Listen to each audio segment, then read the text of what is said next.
And here we are, just like I had predicted, we have now a yellow star everywhere in Canada.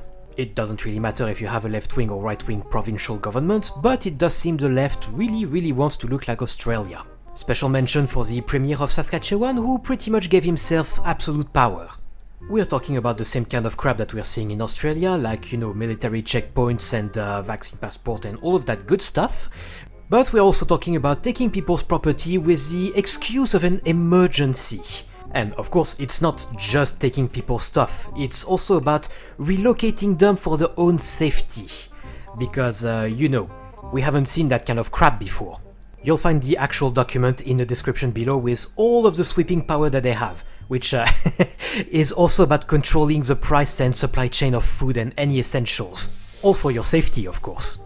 And because it's only about your safety, of course, the various vaccine manufacturers are now pushing for the booster shots of the exact same vaccine that doesn't work, and the manufacturers, always known for their altruism, decided that the various prime ministers needed to have a little bit of a bonus, in South Wales in the tens of millions, which surprisingly seems to still count as corruption, surprisingly.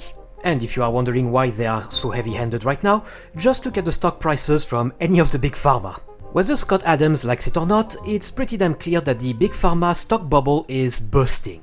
So they need both the authoritarians and the corrupt politician in order to force it upon the population. In the case of Canada, I'm pretty damn sure it's going to come first into the form of an Australian-style lockdown, because, you know, that stuff has worked so fucking well so far.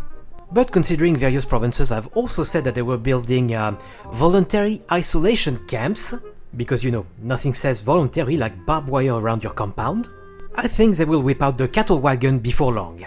They're already accusing the filthy, disgusting unvaccinated to be filling up the ICUs.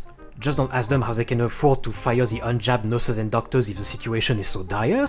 Also don't ask why they're counting unvaccinated anybody who has received only 1 shot or 2 shots for less than 14 days. And ask even less about their completely stupid case counting methods.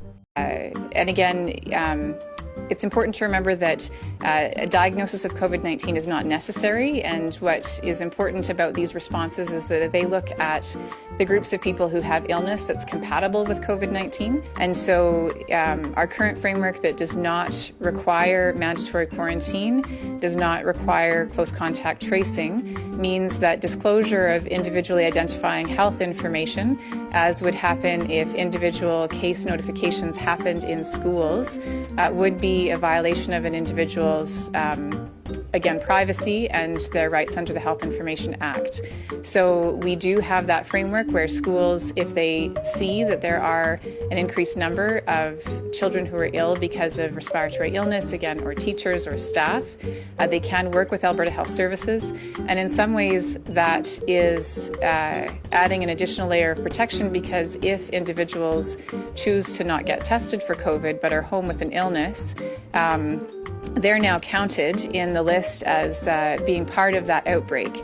And so it's less dependent on needing a test to be a part of identifying where there is an issue.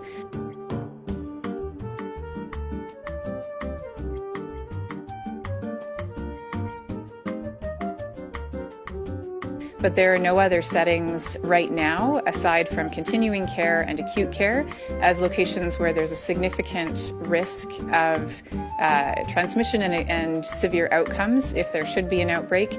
In those settings, we are ensuring that follow-up takes place to mitigate and to manage outbreaks.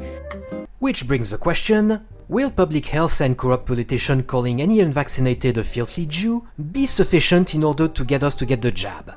Speaking for myself, hell no. I already didn't trust the vaccines, but with the new information that's coming out right now, I trust it even less. And I'm going to make a video exactly on the new stuff that's coming out, but it will be on Rumble, because we know how YouTube likes quote-unquote misinformation. Salut, bonsoir!